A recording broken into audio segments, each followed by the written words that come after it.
अस्सलामुअलैकुम। पेशे खिदमत है पुरस्कार नावल शिमाना। ये नावल रिजवान अली सोमरो, जो कि कराची से उर्दू हॉरर स्टोरीज राइटर हैं, जिनकी कहानियाँ बहुत से उर्दू डाइजेस्ट में शाया होती हैं। उन्होंने ये नावल मंसूर उर्दू वॉइस हमारे चैनल को स्पेशली सेंड किया है।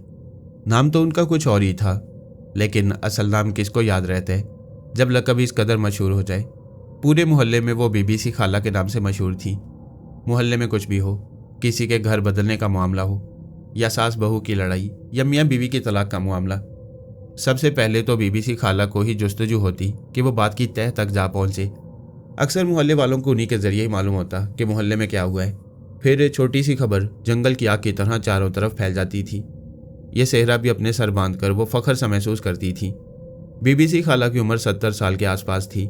उनकी कमर झुकी हुई थी और चलने के लिए अपनी छड़ी का सहारा लिया करती थी। 70 साल की उम्र में भी उनकी बेनाई और याददाश्त बहुत तेज थी। इसी वजह से उनको बीबीसी खाला का लक़ब मिला था। यही वजह थी कि नए लोगों की आमद के बारे में सबसे पहले खबर देकर मोहल्ले के लोगों को बाखबर कर देना चाहती थी। चुनाचे वो दोपहर के वक्त ही घर से निकल खड़ी हुई। हालांकि खाना खाने के बाद ये बीबीसी खाला के कहलौले का वक्त था। उनको घर से बाहर जाता देखकर उनकी बहू ने आवाज़ दी, अम्मा जी, धूप काफ़ी तेज़ है, आप कहाँ जा रही हैं इस वक्त? हाँ हाँ, मुझे मालूम है धूप काफ़ी तेज़ है, वो सारी लाकर बोली। तुम तो जानती हो बहू, मैं जब तक खाना खाकर टहल ना लूँ बेचैनी सी रहती है। उनकी बात सुनकर बहू ने तवील सांस ली। वो अच्छी तरह समझती थी कि अम्मा जी को इस वक्त किसी की टो लेने जाना होगा, वरना अक्सर वो तेज़ धूप में आराम करना ज़्यादा बेहतर समझती थी। ख्याल से जाना अम्मा जी। हाँ बेटी, मैं अपना ख्याल रखूँगी, मैं अभी वापस आ जाती हूँ। ज़रा कोने तक ही जाना है, तुम कुंडी लगा लेना। बहू ने तवील सांस लेकर दरवाज़ा बंद कर लिया। घर से बाहर निकलते ही बीबीसी खाला की आंखें ही चुंधिया गई थी, इतनी तेज़ धूप थी। खैर, अब तो वो घर से निकल ही चुकी थी। उसके कदम खुद ही उस घर की तरफ उठ गए जहाँ नए लोग चंद ही रोज़ कबल शिफ्ट हुए थे। बीबीसी खाला ने बंद दरवाजे पर दस्तक दी। जब तक दरवाज़ा न खुला उस वक्त तक वो पसीने में नहा चुकी थी। उसी लम्हे दरवाज़ा खुला और एक स्याह माइल रंगत वाली औरत ने दरवाज़ा खोला। इस औरत को देखकर बीबीसी खाला के जहन में किसी हबशन का तस्वुर ही उभरा। वो औरत हैरत और ताजुब से उनकी तरफ देख रही थी। बीबीसी खाला को तैश आने ही वाला था कि उसी लम्हे कदमों की चाप सुनाई दी। उसी औरत की सी रंगत वाला एक छरीरे बदन का पक्की उम्र का शख्स नमूदार हुआ। उसने पहले तो खाला को ताजुब से देखा, फिर जल्दी से बोला, आप कौन है? अरे मियाँ, बड़े ही बदवज़ा हो, मैं इसी मोहल्ले में ही रहती हूँ। सोचा कि नए मोहल्लेदारों से सलाम दुआ करूँ, लेकिन तुम्हारी घरवाली बड़ी ही बदतमीज़ निकली, मुझे बाहर खड़ी रहने की सज़ा दे दी, खाला ने मुंह बनाकर कहा। यह सुनकर वो आदमी चौंका और फौरन ही उसने रास्ता दे दिया। अंदर आकर खाला की जान में जान आई।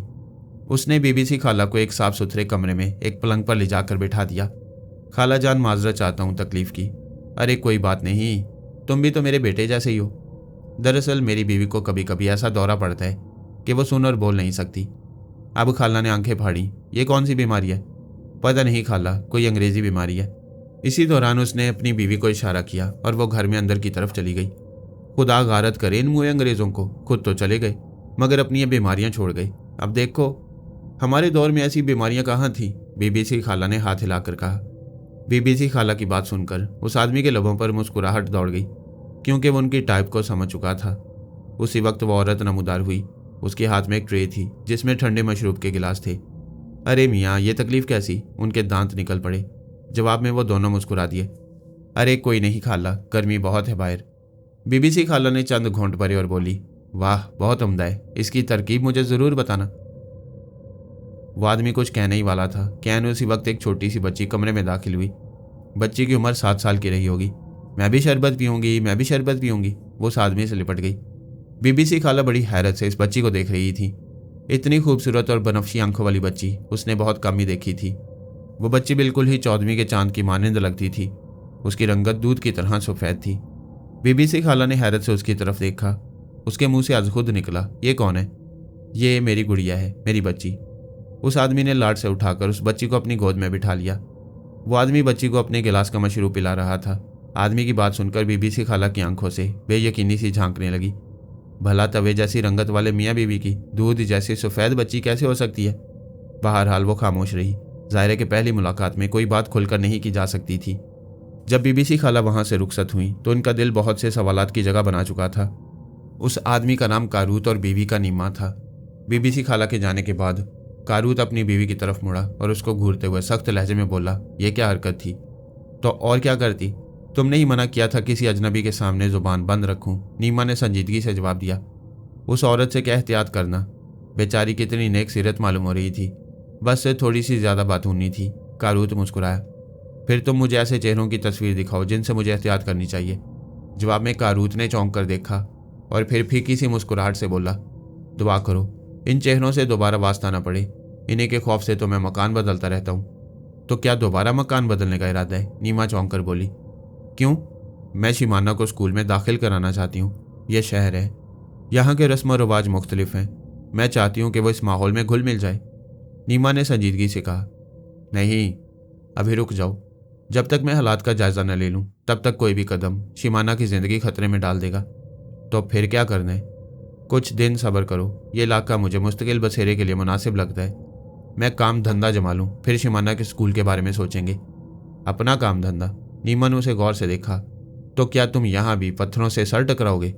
हाँ जी, संग तराशी जद्दी पुश्ती पेशा है, भला उसको कैसे छोड़ देंगे? जवाब में नीमा मुस्कुरा दी। उस दिन बीबीसी खाला ने घर में महफिल जमा ली थी। रात के खाने के बाद ये महफिल जमी थी, जिसमें उनके दोनों बेटे और उनकी बेगमात और बेटी मरियम शामिल थी। बीबीसी खाला की जुबान पर उस नए खानदान का नाम था। वो कह रही थी, मैं तो उस खानदान को देखकर हैरान ही रह गई। बच्ची को देखकर ऐसा लगता था कि वो जैसे दूध की बनी है, अम्मा अब्बा जैसे काले कोयले की पैदावार। बड़े बेटे महमूद ने अपनी भाई की तरफ देखकर आंख मारी। अम्मा जी, अब आपका क्या ख्याल है इस बारे में? अरे मियाँ, मेरा क्या ख्याल, वो बच्ची उनकी है ही नहीं। बीबीसी खाला ने मुंह बनाकर कहा। अम्मा जी, आपने तो कहा था कि वो बच्ची दौड़कर उस आदमी से लिपट गई थी। मरियम बोल पड़ी। हाँ तो? बीबीसी खाला उसकी तरफ उलट पड़ी। अरे अम्मा जी, अगर वो उसकी बेटी ना होती तो उससे क्यों लिपटती?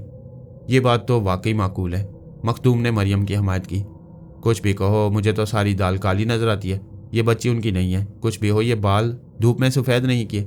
बीबीसी खाला ने मुंह बनाते हुए कहा। अच्छा, तो फिर आप उनसे ताल्लुकात बढ़ाएं। मुमकिन है कि बात आपके सामने आ जाए। बेटा, तुम तो ऐसे कह रहे हो कि जैसे मुझे दुनिया में और कोई काम ही नहीं। उन्होंने पान को मुंह में डालते हुए जवाब दिया। अब ये बात आहिस्ता आहिस्ता पूरे मोहल्ले में फैलती चली गई कि नए मोहल्लेदारों के यहाँ जो छोटी सी बच्ची है वो उनकी नहीं है। इस बात को दूसरों तक पहुँचाने में बीबीसी खाला का हाथ था। जब अपने बच्चों की तरफ से उनको ज़्यादा तवज्जो ना मिली तो उन्होंने इस फरीज़े को मोहल्ले वालों तक पहुँचाने का काम सार अंजाम दिया। वो सबसे पहले जुबैदा के घर जा पहुँची। जुबैदा इस वक्त अपने घर के कामकाज निपटा रही थी। जुबैदा के पास शौहर के काम पर चले जाने और बच्चों के स्कूल चले जाने के बाद घर के काम निपटाने के लिए 4 से 5 घंटे होते थे। वह कमरा और सेन की झाड़ू देने के बाद सेन में बिछे तख्त पोछ पर बैठकर रात के सालन के मसाले के लिए प्याज काट रही थी। उसी लम्हे बीबीसी खाला की आमद हुई। जुबैदा ने हैरत से उसकी तरफ देखा और फिर खाला ने तख्त पर ही डेरा डाल दिया।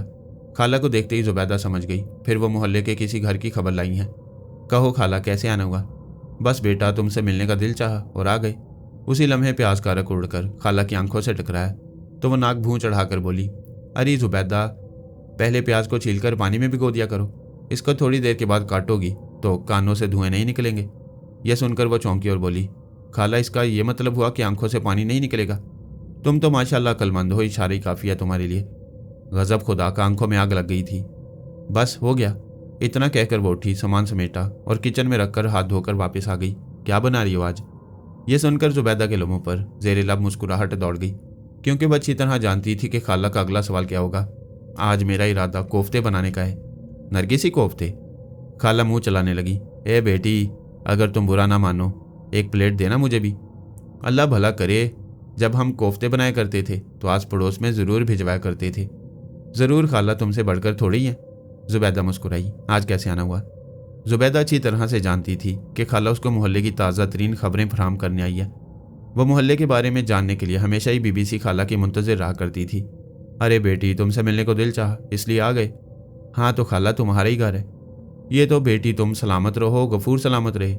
गफूर जुबैदा के शौहर का नाम था। हाँ तो खाला, तुम कुछ कहने जा रही थी।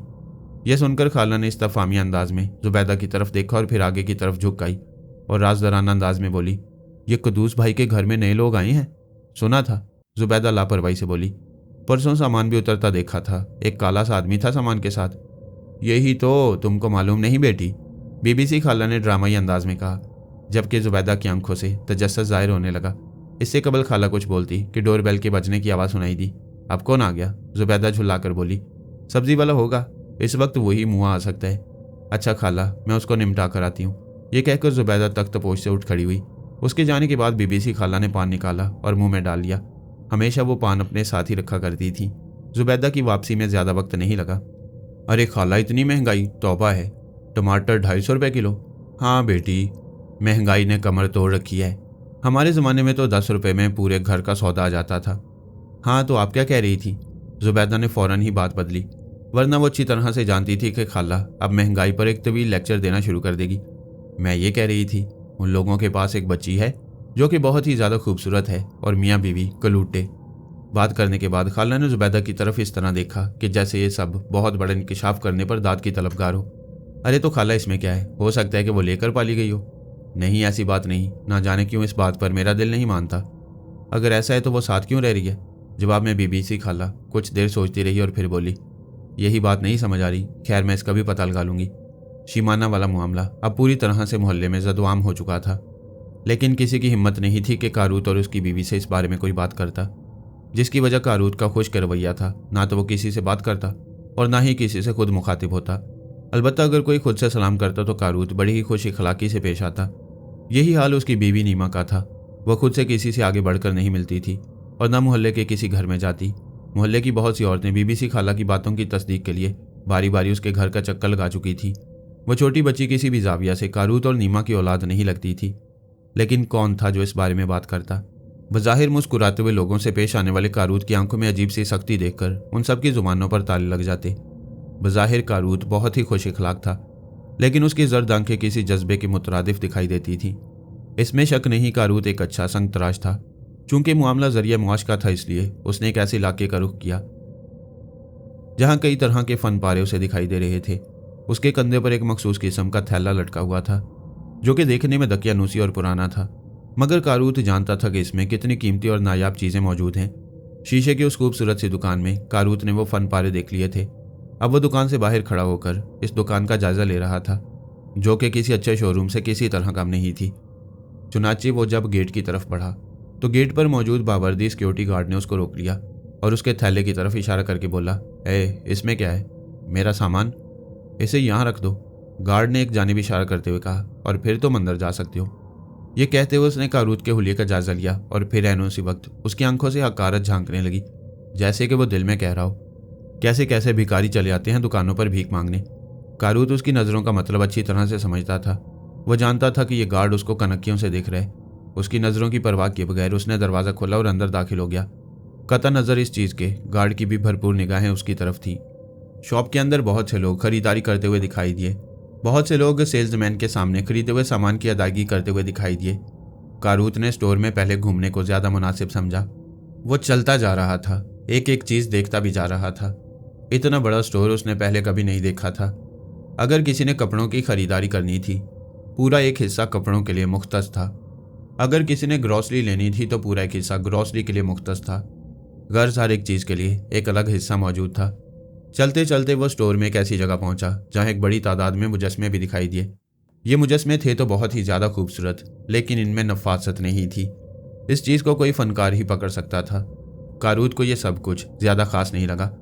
चुनाचे काउंटर पर खड़ा होकर अपनी बारी का इंतजार करने लगा। काउंटर पर निहायत ही खुद शक्ल जवान साला आदमी नफीस लिबास पहने, कारोबारी मुस्कुराहट सजाए लोगों से डील कर रहा था। जैसे ही कारूत की बारी आई तो वो खाली हाथ था। काउंटर क्लर्क ने सर से पैर तक उसके इस मामूली से लिबास की तरफ देखा, फिर उसके लबों से कारोबारी मुस्कुराहट यकदम ही गायब हो गई और आंखों में अजीब सर्द महरी की सी कैफियत पैदा हो गई। जी फरमाइए। उसका लहजा काफ़ी हद तक सर्द था। मुझे स्टोर के मालिक से मिलना है। क्यों? अब की बार लहजा पहले से भी ज़्यादा सर्द था। ये चीज़ कारूत ने महसूस कर ली, लेकिन वो खामोश रहा। मैं एक संग तराश हूँ, अपने हाथों से पत्थरों को तराश कर कीमती और नफीस मुजस्मे बना सकता हूँ। ओह अच्छा, लेकिन हमारा स्टोर कंपनी का माल खरीदता है, इसलिए आपसे माजरत। उसके लहजे में हकारत की झलकियाँ थीं। यह कहकर वो शख्स कारूत के पीछे लग जाने वाली लाइन की तरफ मुतवज्जा हो गया। अंदाज ऐसा था कि वह मजीद बात करने का ख्वाहा नहीं। कारूत पहले तहकीर आमेज़ रवैया से दिल बर्दाश्ता था और यकदम ही वह सदमा से दो चार हो गया और मुंह लटका कर दुकान से बाहर निकल आया। वो अपने थैले की तरफ बढ़ा ही था कि उसी वक्त उसने गार्ड की आवाज़ सुनी। अरे तुम तो खाली हाथ जा रहे हो। लहजा इस्तेहज़ाइया था। हाँ क्या करें, चीज़ें बहुत महंगी हैं, ये तो है, चौकीदार ने सर हिलाया।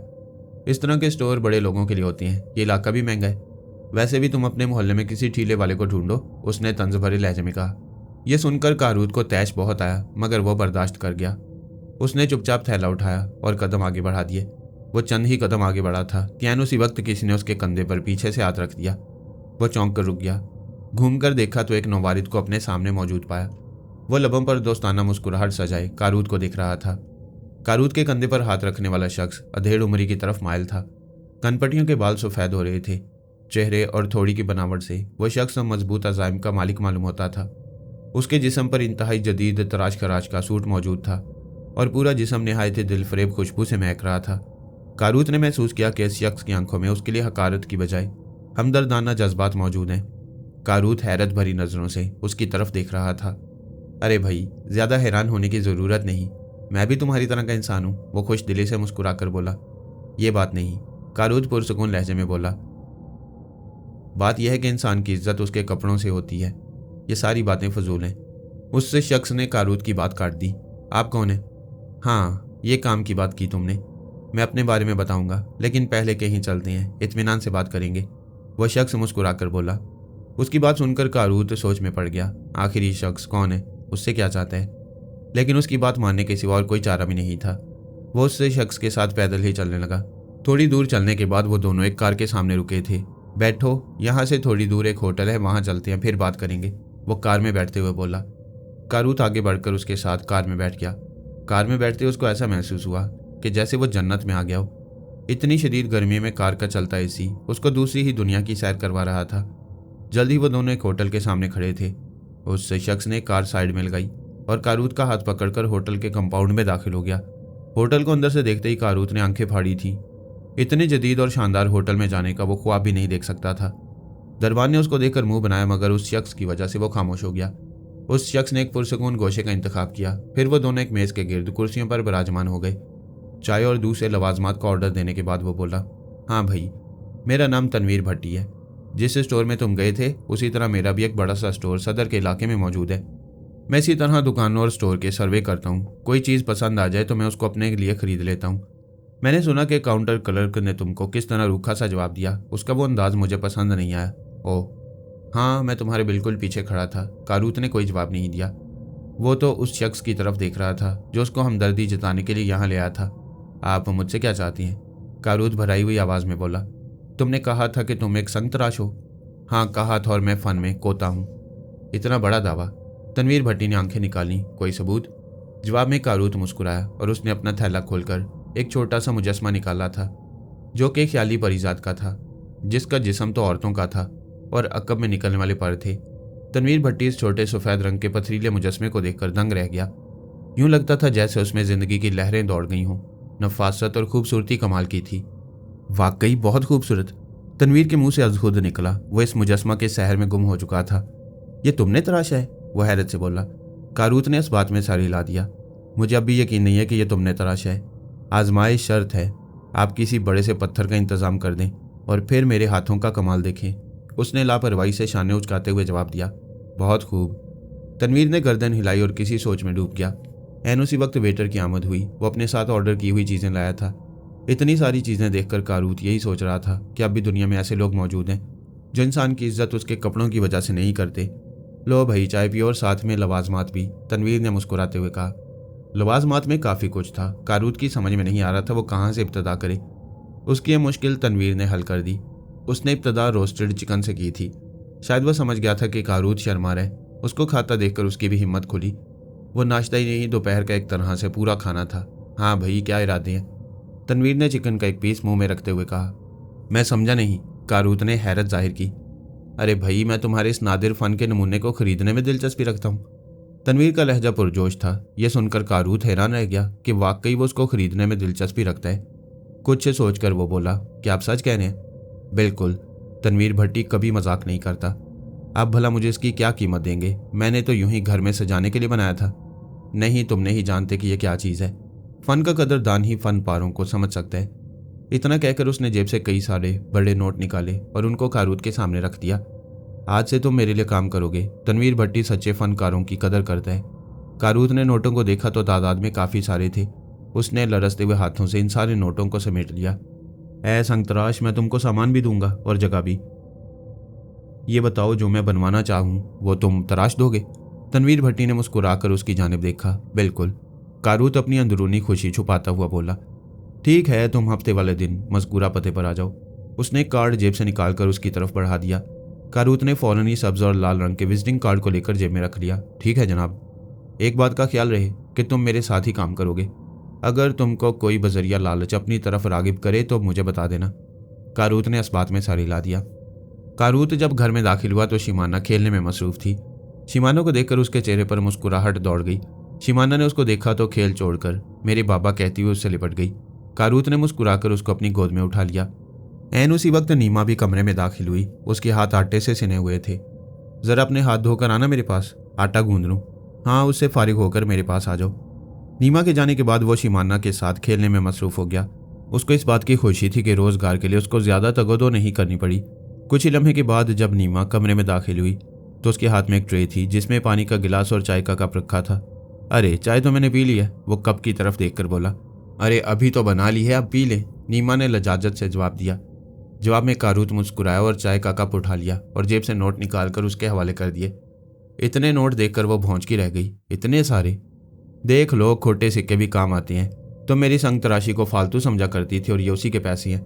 नीमा कुछ ना बोली, वो नोट गिनने में मसरूफ थी। ये तो 50,000 है। अब हैरान होने की बारी कारूत की थी। लगता है वो फन का कदरदान मालूम होता है। कौन? मालूम नहीं, लेकिन हफ्ते को जाना है उससे मिलने। लगता है हमारे दिन फिरने वाले हैं। नीमा उसकी तरफ देखकर मुस्कुराई। जवाब में कारूत भी उसकी तरफ देखकर मुस्कुरा दिया और शिमाना उन दोनों की गुफ्तगू से बेनियाज अपने खिलौनों में मगन थी। तनवीर भट्टी के ऑफिस का पता तलाश करने में ज्यादा दिक्कत का सामना नहीं करना पड़ा। बस वो लोगों से पूछता पूछता मतलूबा पते पर खड़ा था। बाहर सिक्योरिटी गार्ड को देखकर वो चौंक कर रुक गया। वो यही सोचने लगा, कहीं ऐसा तो नहीं ये भी मुझसे तहकीराना रवैया रखे। चुनाचे वो डरते हुए गार्ड के पास जा पहुंचा। कौन हो तुम भाई? गार्ड उसको ऊपर से नीचे तक देखते हुए बोला। साहब से मिलना है। मुलाकात का वक्त लिया है? हाँ, ये कार्ड है मेरे पास। उसने जेब से कार्ड निकाल कर उसके हवाले कर दिया। तुम्हारा नाम क्या है? कारूत। नाम सुनकर गार्ड के चेहरे पर हैरत के तासुरात नमूदार हुए, जैसे कि उसने कोई अनहोना सा नाम सुन लिया हो। उसने मुंह से कुछ भी न कहा और सर हिलाकर अंदर चला गया। जल्दी उसकी वापसी हुई। गार्ड ने उसको अंदर आने का इशारा किया। ऑफिस काफ़ी कुशादा और ठंडा था। इतना जदीद और कीमती फर्नीचर से मुज़य्यन ऑफिस उसने पहली बार देखा था। मैं शिद्दत से तुम्हारा मुंतज़िर था। तनवीर भट्टी उसको देखकर मुस्कुराया। ज़रा नवाजी है जनाब की, कारूत ने इनकसारी का मुजाहरा करते हुए कहा। बैठो। कारूत के बैठने के बाद तनवीर भट्टी ने इंटरकॉम का रिसीवर उठाकर किसी का नंबर मिलाया। कुछ ही लम्हों के बाद वो बोला, आरिफ मेरे रूम में आ जाओ। कुछ ही लम्हों के बाद कमरे का दरवाज़ा खुला। एक जवान साला शरीरे बदन का मालिक शख्स अंदर दाखिल हुआ और सलाम करके कोने में खड़ा हो गया। बैठो आरिफ, ये मेरे असिस्टेंट हैं आरिफ खान। दोनों में रस्मी अलग सलैक हुई और वो दोनों तनवीर की तरफ मुतवज्जा हो गए। आरिफ, तुम कारूत साहब को वर्कशॉप दिखा दो। जो सामान इनको दरकार है इनको फराहम कर दो। ओके सर, आरिफ ने मुस्कुराकर कहा। कारूत बड़ी संजीदगी से उसकी गुफ्तगू सुन रहा था। आरिफ से फारिग होने के बाद वो कारूत की तरफ मुतवज्जा हुआ। क्या तुम एक दिन में एक फनपारा तराश सकते हो? वो कुछ से सोचते हुए बोला। कोशिश तो पूरी होगी जनाब, वास्ता से बोला। खूब, तनवीर भट्टी ने सर हिलाया। अगर तुमको नमूने दिए जाएं तो उन पर काम कर सकोगे? मैं इस फन में ताक हूँ जनाब, लहजा फखरिया था। ठीक है, दरअसल मेरा एक बरसों पुराना ख्वाब है। वो कहते कहते रुक गया। खैर, इस मौजू पर फिर बात करते हैं। फिलहाल तुम आरिफ के साथ चले जाओ। मैं रात में किसी वक्त वर्कशॉप में चक्कर लगाऊंगा। देखता हूँ तुम कैसे फनपारे तख्लीक करते हो। आरिफ एक खुश मिजाज इंसान था। अपनी बातों से सामने वाले पर एक सैर सा तारी कर देता। आधे घंटे की इस मुलाकात में कारूत आरिफ का गर्विदा हो चुका था।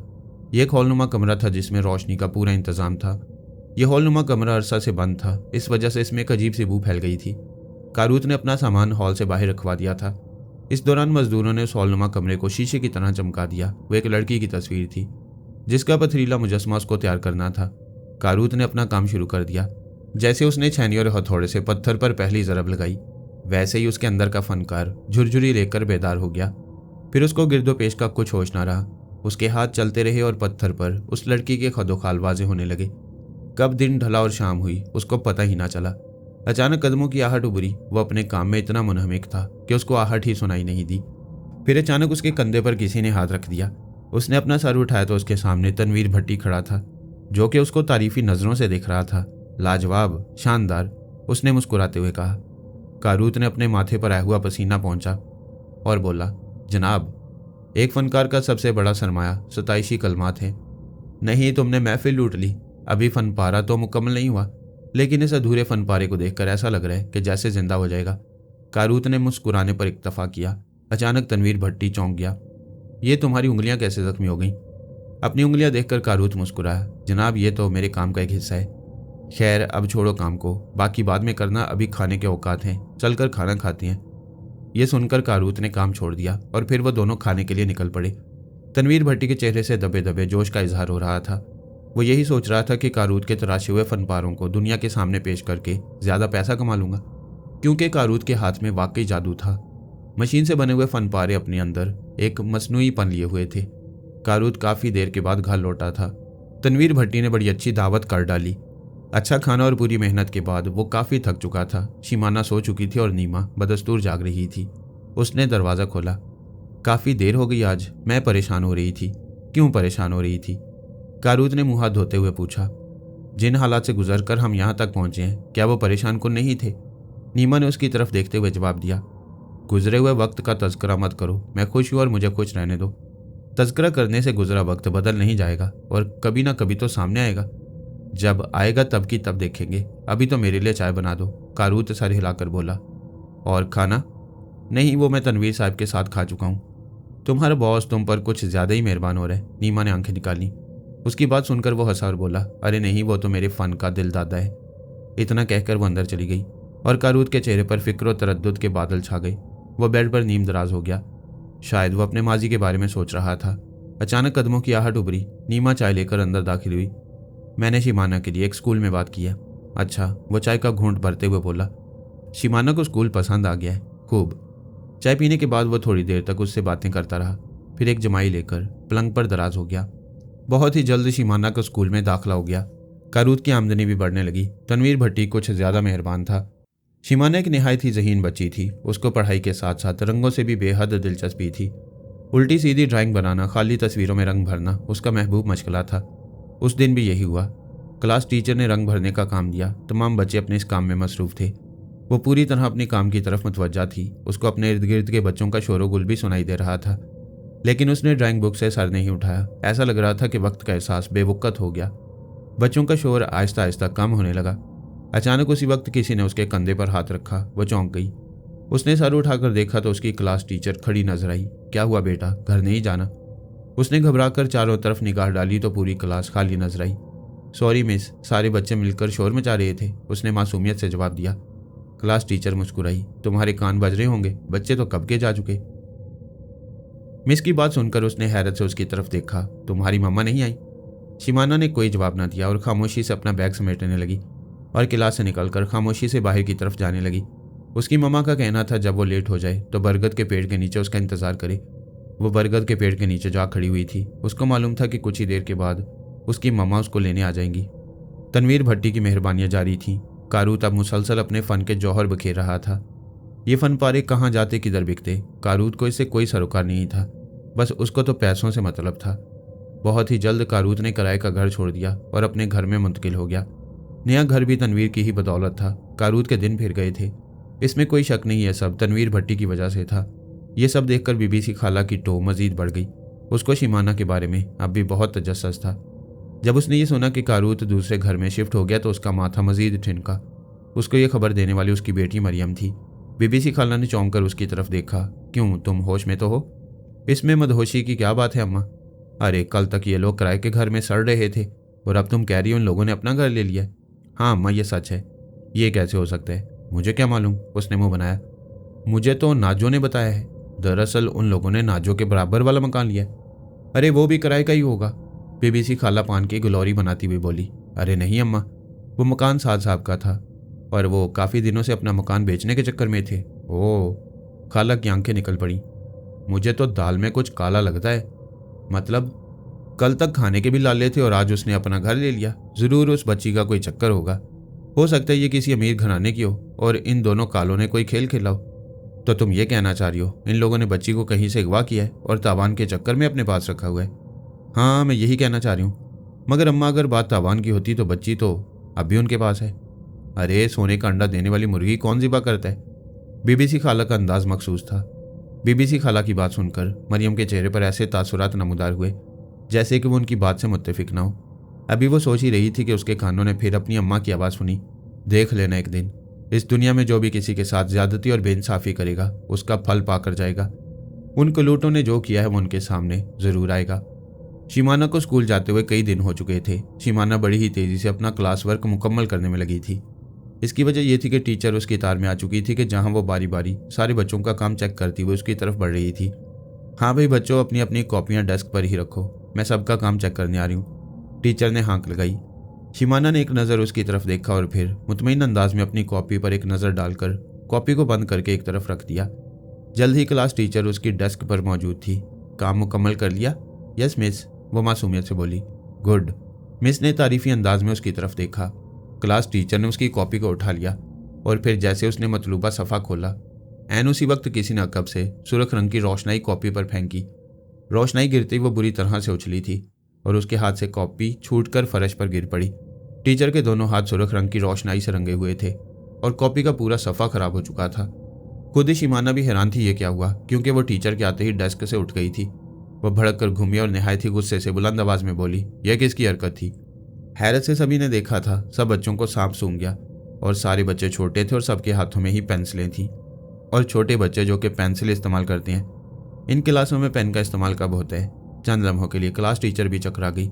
फिर उसने अपनी तशफ़ी के लिए सारे बच्चों को अच्छी तरह से चेक किया, मगर ढाक के 3 पात उसको वो इंक पॉट या पेन मिला ही नहीं। और कोई इतना सियाना नहीं था कि उसको कहीं छुपा सकता। आखिरकार वो थके थके अंदाज में शिमाना से मुखातिब हुई, बेटा तुम ये काम करके कल आना। इतना कहकर वो अपनी सीट पर जा बैठी। शिमाना चंद लम्हात तक उस कॉपी की तरफ देखती रही जो कि सुर्ख रोशनाई से सिनी हुई थी। उसने वो कॉपी उठाकर अपने बैग में रख ली। छुट्टी का घंटा बज चुका था और सारे बच्चे आहिस्ता आहिस्ता अपनी क्लास से बाहर निकल रहे थे, जबकि टीचर शिमाना को बड़ी ही अजीब नज़रों से घूर रही थी। नीमा ने अचार गोश्त चूल्हे पर चढ़ा रखा था, जिसकी भीनी भीनी खुशबू पूरे ही किचन में फैली हुई थी। नीमा सालन का मसाला चेक कर रही थी। अचानक डोरबेल बजी, जिसको सुनकर वो उछल पड़ी। उसने फौरन ही चूल्हे की आंच को धीमा किया और दरवाज़ा खोलने के लिए पहुंच गई। दरवाजे पर बीबीसी खाला को देखकर वो एकदम ही खुश मिजाजी से मुस्कुरा दी।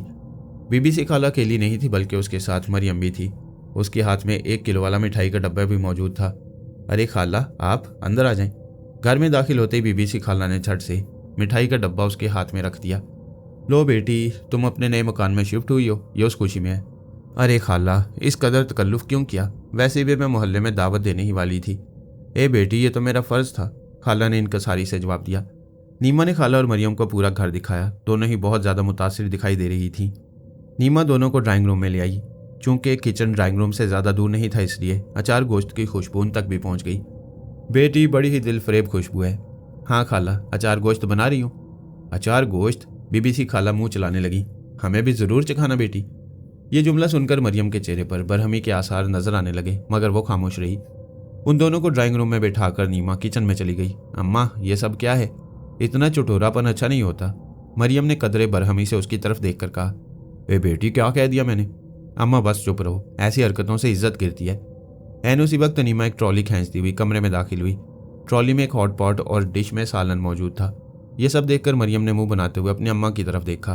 खाला, पहली बार बनाया, आप खा कर देखें। ए बेटी, मैंने तो मजाक किया था। नहीं खाला, मेहमानों की खातिर करना तो फ़र्ज़ है। इसके बाद तो जैसे अचार गोश्त की तारीफों के पहाड़ ही खड़े कर दिए थे खाला ने। मरियम निहायत ही बरहमी से अपनी अम्मा की तरफ देख रही थी, जिसने चखने चखने में 2 रोटियां तक साफ कर दी थी। अरे तुम्हारी बेटी नज़र नहीं आ रही? चाय के दौरान खाला ने उसकी तरफ देखते हुए कहा। जी, वो इस वक्त तो स्कूल में होती है। एक बात कहूँ, बुरा मत मानना। जी हाँ, नीमा ने चौंक कर उसकी तरफ देखा। मरियम अपनी माँ की तरफ फौरन ही मुतवज्जा हो गई। वो किसी किस्म का इशारा कर रही थी, लेकिन खाला ने बिल्कुल ही नज़रअंदाज कर दिया। नीमा खाला की तरफ मुतवज्जा थी। खाला उसकी तरफ झुकाई और कदरे राजदाराना अंदाज में बोली, नाराज़ ना होना शिमाना, मुझे तुम्हारी बेटी लगती नहीं है। मरियम ने देखा कि नीमा के चेहरे पर एक रंग सा आकर गुजर गया है। फौरी तौर पर उसने खुद को संभाला और हंसकर बोली, अरे नहीं खाला, ऐसी बात नहीं। बहुत से ऐसा ख्याल करते हैं हमारी रंगत की वजह से, मगर अब क्या करें, जो कुदरत का फैसला। हाँ, कुदरत के फैसलों के आगे कौन जा सकता है? खाला मायनी खेज लहजे में बोली। वैसे भी ये तुम्हारी बच्ची बड़ी प्यारी है। शुक्रिया, नीमा मुस्कुराई। फिर वो लोग काफ़ी देर तक इधर उधर की बातें करते रहे। फिर नीमा उठ खड़ी हुई। खाला, बच्ची की छुट्टी का वक्त हो गया है। हाँ जाओ, वैसे कभी भूल कर भी हमारे घर आ जाया करो। ज़रूर खाला। फिर वो दोनों घर से बाहर ही निकल आई थी। अम्मा, तुमको ये नहीं कहना चाहिए था कि मैं उनकी बेटी नहीं। अरे तुम नहीं समझोगी, यूं समझो कि मेरा मकसद हल हो गया, वो वाकई उनकी बेटी नहीं। ये तुमने कैसे कह दिया? देखा नहीं कैसे नीमा का रंग पीला पड़ गया था? वो मायनेखेज अंदाज में बोली। हाँ अम्मा जी, देखा था। फिर मानती हो ना मैंने ठीक कहा था? किस बारे में? यही कि मेरी बात तो ठीक है कि पूरी दाल ही काली है। हाँ ये बात तो है। बीबीसी खाला का सर फखर से तन गया। किसी एक ने तो उसकी हमायत की थी। पत्थर और छेनी की आवाज़ें पूरे वर्कशॉप में गूंज रही थी। कारूत बड़ी ही दिलजमई से पत्थर को तराशने में लगा था। अब की बार उसको रोते हुए उकाब का मुजस्मा बनाना था। वो पसीने में शराबूर काम में मसरूफ था। उसी लम्हे फ़ोन बजा। मोबाइल पर तनवीर भट्टी का फ़ोन था, जो उसको अपने ऑफिस में बुला रहा था। उसने काम उसी जगह छोड़ा और दफ्तर रवाना हो गया। तनवीर भट्टी ने उसको सर से पैर तक देखा और कुर्सी पर बैठने का इशारा किया। तुमने अभी तक मुझे बहुत मुतासिर किया है। तुम्हारे बने हुए फन पारे महंगे दामों बिक जाते हैं। ज़रा नवाजी है। मैं चाहता हूँ कि तुम्हारी तनख्वाह बढ़ा दी जाए। इतना सुनना था कि कारूत की खुशी का ठिकाना न रहा। मैं चाहता हूँ तुम्हारे फ़न को फैलाया जाए। क्या मतलब? हमें धामनगर का सफ़र करना है। एक आज़ाद रियासत है, वहाँ के वाली ने दावा किया है, और उस दावे को पूरा करने के लिए तुम्हारे अंदर के फनकार की सख्त ज़रूरत है। मैं समझा नहीं। कारूत उलझन भरे लहजे में बोला। दरअसल उस रियासत के वाली अपने आबो अजदाद के पुराने तौर तरीक़ों पर चलने के कायल हैं, जिसकी वजह से वो जदीद तकाज़ों से बरसों पीछे हैं। उनका हर काम अपनी पुरानी इक़दार से मुंसलिक होता है। लेकिन इन बातों से मेरे फ़न का क्या ताल्लुक़? मैं बताता हूँ, मैं उसी तरफ आ रहा हूँ। तनवीर भट्टी मुस्कुराया। वाली रियासत की बीवी का इंतकाल 4 साल कबल हुआ था। वाली रियासत वहाँ पर राजा कहलाता है। राजा अपनी रानी से बेहद मोहब्बत करता था। एक दिन अचानक उसका इंतकाल हो गया। इस बात को करीबन 4 साल हो गए हैं।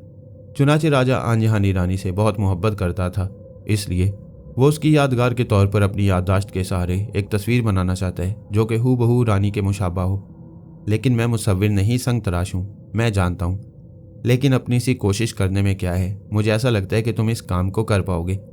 कारूत बदस्तूर उलझन भरे लहजे में बोला। मैं जानता हूँ तुम एक बासलाहियत फनकार हो। अगर कोशिश करो तो क्या नहीं कर सकते। अगर नाकाम रहे तो तफरी हो जाएगी। मैं तैयार हूँ। ठीक है, फिर तैयारी करो। वह मुस्कुराया। उसके जाने के बाद तनवीर भट्टी के लबों पर एक पुरस्कार सी मुस्कुराहट रेंग आई थी। उसने अपना सर कुर्सी के पुश्ते से टिका दिया और आंखें बंद कर ली। उसके चेहरे पर फातिहाना तासुरात थे। मैं तुमको हरगिज़ हरगिज़ नहीं जाने दूंगी। नीमा ने जब उसकी बात सुनी तो भड़क गई। क्यों? किस लिए नहीं जाने दोगी? अच्छा, मुस्तकबिल जब दस्तक दे रहा है तो मैं दरवाज़ा भी नहीं खोलूं? कारूत आंखें निकाल कर बोला। उसकी बात सुनकर नीमा के चेहरे के तासुरात अजीब से हो गए। क्या तुम भूल गए कारूत? याद करो वो वक्त जब हमारी ज़िंदगी पर खतरात के बादल मंडरा रहे थे। मैं कुछ नहीं भूला, सब याद है मुझे। उसने एक एक लफ्ज़ पर जोर देते हुए कहा। लगता तो ऐसा ही है। नीमा का लहजा तंजिया हो गया। मैं कुछ नहीं भूला हूँ। बस मैं शिमाना की ज़िंदगी बेहतर करना चाहता हूँ। वह तब भी बेहतर हो सकती है जब मेरे पास पैसे हों, और तनवीर भट्टी इसी दरवाजे का नाम है। नीमा ये सुनकर खामोश रही। कदरे तवक्कुफ के बाद बोली, जाना कहाँ है? पता नहीं, मैं तो अपने मालिक के इशारों पर ही चलता हूँ। कब जाओगे? हो सकता है कल। नीमा ने उदासी से सर हिला दिया। साफ लग रहा था कि वो कारूत के जाने पर राजी नहीं। दूसरे दिन कारूत और नीमा बाजार जाने के लिए निकल पड़े। शिमाना उनके साथ थी। वो दोनों रिक्शा में थे, जबकि शिमाना नीमा की गोद में सो चुकी थी। अपने घर की खुशी में मुझे मोहल्ले के लोगों की दावत देनी है। हाँ ज़रूर दो, इस तरह तुम्हारा दिल भी बहल जाएगा। कारूत मुस्कुराया। कारूत, एक बात है कि लोग शिमाना को देखकर शक में पड़ गए हैं। लोग कहते हैं कि वो हमारी बच्ची नहीं है। वह शिमाना की तरफ मोहब्बत पाश निगाहों से देखती हुई बोली। उसकी बात सुनकर कारूत चौंक गया। उसके चेहरे की रंगत ही बदल गई। तुमने क्या जवाब दिया? कुछ नहीं, मैंने कह दिया कि कुदरत के फैसले। माँ बाप काले भी होते हैं। खूब, लेकिन अगर शिमाना की तरफ नज़र उठाकर भी कोई देखेगा तो मैं उसका जान से मार दूंगा। कुछ देर में रिक्शा एक बचत बाजार के सामने रुक गया। नीमा ने शिमाना को जगा दिया था। अब वो तीनों रिक्शे से उतरकर उस बचत बाजार में दाखिल हो गई। बाबा, मैं आइसक्रीम खाऊंगी, शिमाना रुककर बोली। हाँ मेरे बच्चे, कारूत ने जवाब दिया। अचानक कारूत चौंक कर रुका और दोनों जेबों में हाथ मारकर बोला, अरे पैसे तो लाना ही भूल गए। ओह, अब क्या होगा? कुछ नहीं, एटीएम से निकालते हैं। चलो शिमाना। वो तीनों ही एटीएम मशीन के सामने आकर खड़े हो गए। कारूत अपनी बारी आने पर उसमें दाखिल हो गया। जैसे ही वो बाहर आया, ठिठक कर रुक गया। खून की तमाज़त उसकी आंखों में फैलकर गहरी होती चली गई। वो तादाद में 2 थे जिनके हाथों में जदीद असलहा था। उन्होंने नीमा को कवर किया हुआ था और शिमाना को गोद में उठा हुआ था। बच्ची की आंखों में दहशत के साए फैलकर गहरे हो चुके थे। जबकि नीमा थोड़ी पुरसुकून थी। वहां और भी लोग थे जो कि ये तमाशा देखते हुए गुजरते चले जा रहे थे। तेरे पास जो कुछ भी है निकाल दे। एटीएम से बहुत माल निकाल रहा है तूने। कारूत ने कोई जवाब न दिया। वो बदस्तूर कहर आलूद नजरों से उन दोनों की तरफ देख रहा था। अगर जान की अमान चाहती हो तो बच्ची को यहीं छोड़कर दफा हो जाओ। कारूत शदीद गुस्से में घुर्राया। कारूत की बात सुनकर वो दोनों कहकहा लगाकर हंस पड़े। अब तो कारूत के सब्र का पैमाना लबरेज हो गया। उसने उनकी धमकियों की परवाह किए बगैर ही उनकी तरफ दौड़ लगा दी। उन दोनों बदमाशों को पता ही ना चला कि कारूत कब चश्मे जदन में उनके पास पहुंचा। कारूत का हाथ सुधा हुआ मालूम होता था। एक ही पंच में एक को लमलेट कर दिया था। वो रोड पर गिरकर तड़पने लगा। उसके नाक और मुंह से खून जारी हो गया। दूसरा बदमाश पीछे हटा तो कारूत ने आगे बढ़कर सर से एक शदीद टक्कर मारी और वो भी रोड पर गिर पड़ा। उसने उठने की कोशिश की थी। पुलिस की सायरन की आवाज गूंजी। चंद ही सेकंड में पुलिस ने उन दोनों बदमाशों को पकड़ लिया। नीमा अजीब नजरों से कारूत को देख रही थी, जो कि माथे पर आया हुआ पसीना रुमाल से पूंछ रहा था। कारूत ने जिंदगी में पहली बार फिजाई सफर इख्तियार किया था, इसलिए वो बड़ी हैरत से जहाज में सवार हुआ था। सफर को आरामदेह बनाने के लिए एक क्लास का टिकट बुक किया गया था। दोनों ही अपनी सीटों पर बैठे खुशगपियों में मसरूफ थे। कारूत को ऐसा लग रहा था कि तनवीर भट्टी उसका हौसला बढ़ा रहे और वो दिल ही दिल में मुस्कुरा रहा था। अगर वो जानता कि कारूत किस तरह से गुजरकर यहाँ तक पहुंचा है तो उसकी आंखें हैरत से खुली की खुली रह जाती। बहरहाल जहाज ने अपने मुकर्रर वक्त पर उड़ान भरी। जैसे ही जहाज ने जमीन छोड़ी कारूत ने आंखें बंद कर ली। उसको अपना जी उलटता हुआ महसूस होने लगा। थोड़ी देर के बाद जब जहाज मखसूस बुलंदी पर पहुंच गया तो कारूत को अपनी सांस बहाल होती हुई महसूस हुई। तुम इससे पहले कहाँ थे? तनवीर भट्टी ने मुस्कुराते हुए पूछा। उसकी बात सुनकर कारूत के चेहरे पर एक रंग सा आकर गुजर गया। ऐसा लगा जैसे वो किसी ख्यालात में गुम हो गया हो। फिर वह संभल कर बड़े ही ठहरे हुए लहजे में बोला, जनाब यहाँ का नहीं हूँ, एक दूर दराज इलाके से मेरा ताल्लुक है। अच्छा, तो फिर यहाँ क्या कर रहे हो? जवाब में कारूत ने ठंडी सांस ली। उसके लबों पर फीकी सी मुस्कुराहट दौड़ गई। अपना घर कौन छोड़ता है जनाब? वहाँ कुछ ऐसे मामलात हो गए थे कि मुझे वहाँ से अपने घर वालों समेत निकलना पड़ा। वो तासुफ भरे लहजे में बोला। हुआ क्या था मुझे बताओ, मैं तुम्हारा हमदर्द हूँ। तनवीर भट्टी ने उसको देखते हुए पूछा। जवाबन वो मुस्कुराया और बोला, जब इस बात का मुनासिब वक्त आएगा तो मैं सबसे पहले आपको बताऊंगा। कारूत का लहजा गमज़दा था। फिर तनवीर भट्टी ने असरार करना मुनासिब नहीं समझा। चंद लम्हों के तवक्कुफ के बाद वो बोला, क्या वहाँ संग तराश थे? हाँ जनाब, संग तराश भी और संग दिल भी। फिर वो किसी सोच में डूब गया। जहाज बड़ी ही तेज रफ्तारी से फिजा की वुसअतों को चीरता हुआ आगे बढ़ रहा था। नीमा और शिमाना को देखकर मरियम खुशी से उछल पड़ी। सुबह के 10 बजे थे, अंदर आ जाएं। उसने फौरन रास्ता दिया और वह दोनों मुस्कुराते हुए अंदर दाखिल हो गईं। इत्तफाक से घर में बीबीसी खाला मौजूद नहीं थी। शिमाना हर एक चीज़ को बड़ी ही दिलचस्पी और गौर से देख रही थी। इस तरह शिमाना की मासूम आंखों में तजस्सुस देखकर मरियम को उस पर प्यार आने लगा। इधर उधर की बातों के बाद नीमा ने मरियम को घर आने की दावत दी थी। मरियम ने इस दावत को बखुशी कबूल किया।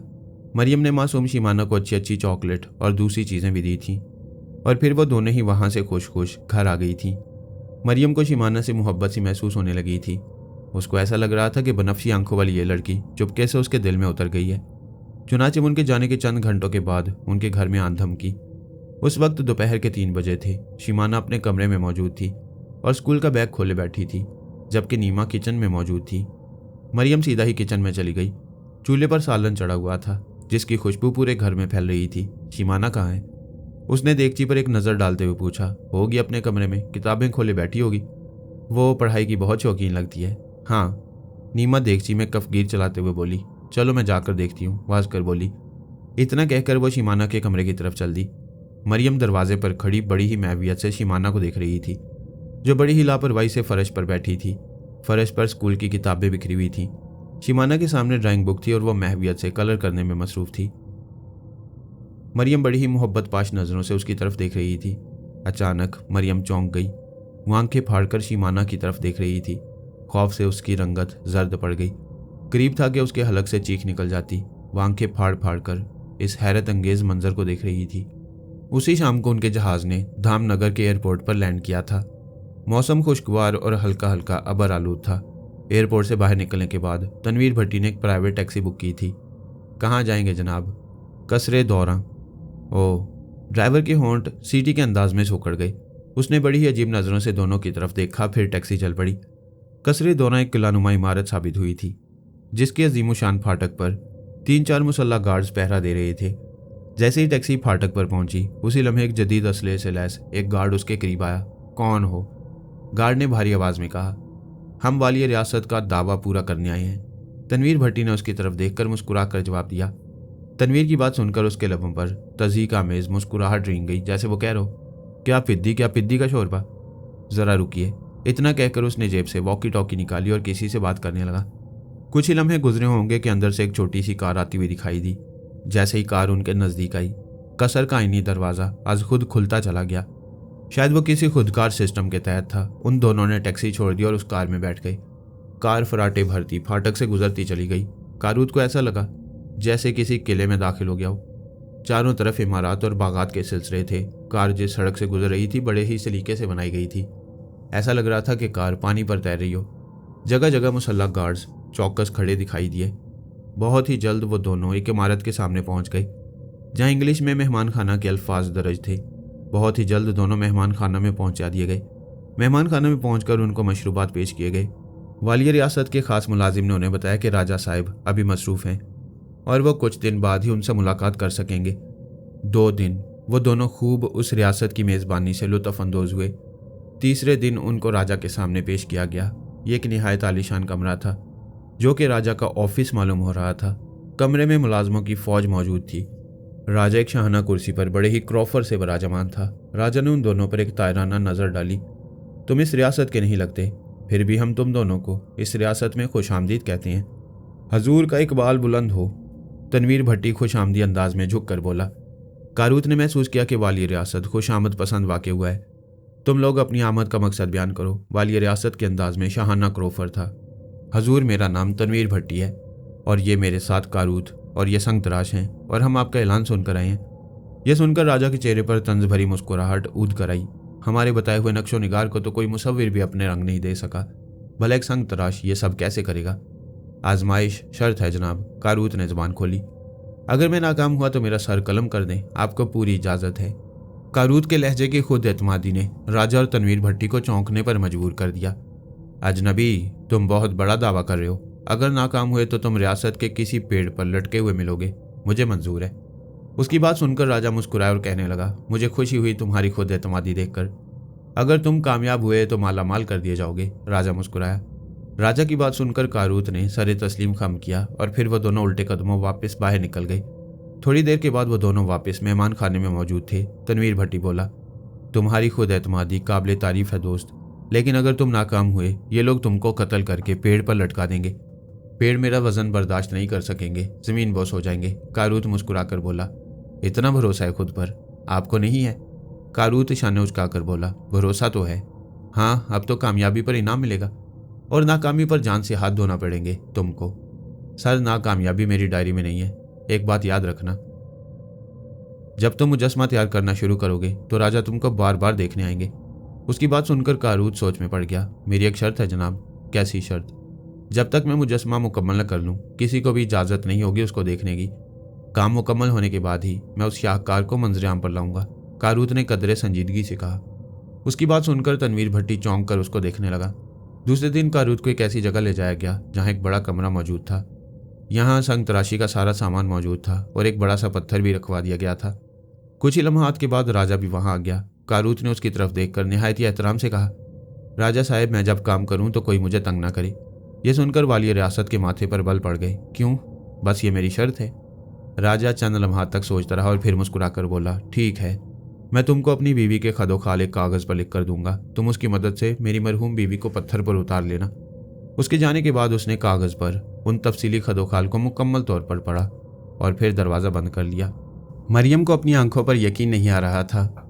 वो मंजर हैरत अंगेज़ भी था और खौफनाक भी। स्कूल का काम करते करते अचानक शिमाना का वजूद बेड से उठकर फ़िज़ा में मौलिक हो गया। वो आलती पालती मारे फर्श से फ़िज़ा में कई इंच ऊपर उठी हुई थी, लेकिन उसका अंदाज़ वही था। लग नहीं रहा था कि वह फर्श से ऊपर आकर हवा में मौलिक है। मरियम ने यह सब देखकर एक झुरझुरी सी ली कि कहीं वो ख्वाब तो नहीं देख रही। यही सोचकर उसने अपने बाजू पर चुटकी काटी और वह सी करके रह गई। गोया ये ख्वाब नहीं हकीकत थी। शिमाना हवा में मौलिक थी। ये सिर्फ चंद लम्हात के लिए था। फिर वो दोबारा अपनी जगह पर आ गई। वो सहमे और खौफ भरे अंदाज में वहाँ से वापस पलट गई। क्या हुआ? शिमाना ने कुछ कह दिया? नीमा ने उसकी उड़ी हुई रंगत देखकर सवाल किया। नहीं, मरियम हकला गई। तो फिर? मेरा सर चकरा रहा है और बीपी भी लो महसूस हो रहा है, मरियम ने बात बनाई। मैं घर जाऊंगी। ओह, जल्दी से जाओ और डॉक्टर को दिखा दो। मरियम फिर वहां से खिसक गई। मरियम की आंखों के गिर्द रह रहकर वही मंजर घूम रहा था। घर पहुंचकर उसे रहा नहीं गया। उसने अपनी अम्मा से ये बात कह दी। बीबीसी खाला ने उसको बुरी तरह से घूरा। ए लड़की, तू पागल हो गई है क्या? उसकी बात सुनकर मरियम के जहन में वही मंजर फिर घूमने लगा। वो सहमी हुई नज़रों से बोली, अम्मा, मैं सच कह रही हूँ। जवाब में बीबीसी खाला ने उसको ऐसी नज़रों से देखा जैसे कि उसकी दिमागी सेहत पर शुबा हो। लड़की, वो बात कर जो समझ में आए। वो एक इंसान की बच्ची है, कोई पतंग नहीं जो हवा में मौलिक हो। अम्मा जी, मैं कसम खाती हूँ, वह बेबसी से बोली। झूठी कसम मत खा, गुनाह मिलेगा। खाला ने आंखें दिखाई। ऐन उसी वक्त खाला की बहू ने हंसते हुए कहा, लगता है उस बच्ची में जहाज का इंजन फिट है। भाभी, तुम भी मेरा मजाक उड़ा रही हो? मैं नहीं करती बात तुमसे, मरियम ने मुंह फुला लिया। जवाब में बीबीसी खाला और उनकी बहू कहका लगाकर हंस पड़ी। नीमा ने दावत बहुत ही शानदार रखी थी, लेकिन मरियम को वहां जाकर मायूसी ही हुई। दावत के शुरू होने से ख़त्म होने तक शिमाना की ताड़ में लगी रही, लेकिन कुछ ऐसा नहीं हुआ जो कि गैर मामूली हो। तंग आकर थक हार कर वो भी सोचने पर मजबूर हो गई कि ये उसका वहम ही रहा होगा। लेकिन एक बात उसने महसूस की थी, शिमाना आम बच्चों के मुकाबले में काफ़ी अलग थलग थी। वरना इस उम्र के बच्चे बहुत ही ज़्यादा शरारती हुआ करते हैं, लेकिन शिमाना में ऐसी कोई बात नहीं थी। दावत छोटी सी थी। उसने कुछ खास लोगों को मदऊ किया था। मेहमानों में औरतें और मर्द भी थे और बच्चे भी। सारे मेहमान आ चुके थे, बस खुश गप्पियाँ जारी थीं। नीमा ने पकवान सेंटर से बिरयानी और कढ़ाई का बंदोबस्त किया था। नीमा दूसरी मेहमान औरतों के साथ बैठी थी, जबकि मर्द अलग थलग अपनी बातों में लगे थे। शिमाना अलग थलग बैठी थी। दूसरे बच्चों ने उसको मुतवज्जा करने की कोशिश की, लेकिन शिमाना ने उनको घास तक नहीं डाली। वो अलग थलग ही बैठी रही। जब वो ज़्यादा बोर होने लगी तो खिलौने लेकर सहन में आ गई। उसको खिलौनों से खेलता हुआ देखकर एक बच्चा नज़दीक आ गया। मैं भी खेलूंगा। नहीं, ये मेरे खिलौने हैं, उसने अपने खिलौने एक तरफ करते हुए कहा। बच्चा ज़्यादा शरारती मालूम होता था। वो उसी तरफ आ गया जहां शिमाना के खिलौने थे। जैसे ही उसने उसके खिलौनों को हाथ लगाया, शिमाना ने उसका हाथ झटक दिया। शिमाना फिर उसकी तरफ बढ़ी, लेकिन अब उसने शिमाना को धक्का दिया और शिमाना दूर जा गिरी और रोने लगी। और वो बच्चा खुशी से तालियां बजाने लगा। शिमाना के रोने की आवाज़ पर नीमा फौरन ही शिमाना की तरफ आ गई। उसको गले लगाकर चमकारने लगी। मरियम बिल्कुल ही शिमाना के सामने खड़ी थी। क्या हुआ मेरी बच्ची को? नीमा ने उसको चमकारते हुए कहा। इसने मुझे धक्का दिया। शिमाना ने कदरे मासूमियत से उस बच्चे की तरफ इशारा किया जो कि अब माँ के पहलू में छुपा हुआ था। नीमा ने उसकी तरफ देखा, मगर उसको कुछ कहा नहीं। कोई बात नहीं बेटा, तुम्हारा भाई तो है। शिमाना बदस्तूर रोती रही। नीमा उसको गले से लगाकर चमकारती रही। उसी लम्हे डोरबेल बजी थी। नीमा ने शिमाना को मरियम के हवाले किया और खुद दरवाजे की तरफ दौड़ी। शिमाना मरियम के गले लगकर सिसक रही थी। अचानक शिमाना ने एक ऐसी बात कही जो सिर्फ मरियम ने सुनी थी। देखना, ये भी गिरेगा जैसे मैं गिरी हूँ। ये सुनकर मरियम चौंक गई। गेट पर पकवान सेंटर वाला था, जो कि बिरयानी और कढ़ाई की देग लाया हुआ था। खाना चुन दिया गया। नीमा, मरियम और दूसरी औरतें खवातीन में खाने की सर्विस कर रहे थे। एक दो मर्दों ने मर्दों में इंतजाम संभाल लिया था। खाने के दौरान बीबीसी खाला ने नीमा से कहा, बेटी, खाना तो बहुत लजीज है। अल्लाह तुमको नया घर मुबारक करे। क्या अच्छा होता तुम्हारे मियाँ भी होते। नीमा ने तवील सांस ली और बोली, वो काम के सिलसिले में बाहर गए हैं। अरे, तो वापसी कब होगी? बीबीसी खाला का अंदाज तजस्सुस भरा था। पता नहीं, नीमा लापरवाही से बोली। काम क्या करते हैं तुम्हारे मियाँ? खाला का लहजा मोहतात था। वो पत्थरों को बोलने पर मजबूर करते हैं। खाला ने हमनको की तरह आंखें निकाली। नीमा कुछ कहने की बजाय मुस्कुराती हुई दूसरी तरफ चल दी। मरियम भी अपनी माँ का खुला मुंह देखकर महजूज हुए बगैर न रह सकी। उसी लम्हे उसने किसी बच्चे के रोने की आवाज़ सुनी। मरियम ने उस तरफ देखा तो वही बच्चा जिसने शिमाना को धक्का दिया था रोता हुआ अपनी माँ की तरफ आ रहा था। उस बच्चे की कोहनी छिली हुई थी। क्या हुआ? उसकी माँ उसकी तरफ लपकी। अम्मी, मुझे सीढ़ियों के पास किसी ने धक्का दिया। देखें, मेरी कोहनी से खून निकल रहा है। किसने धक्का दिया? माँ बदहवास हो गई।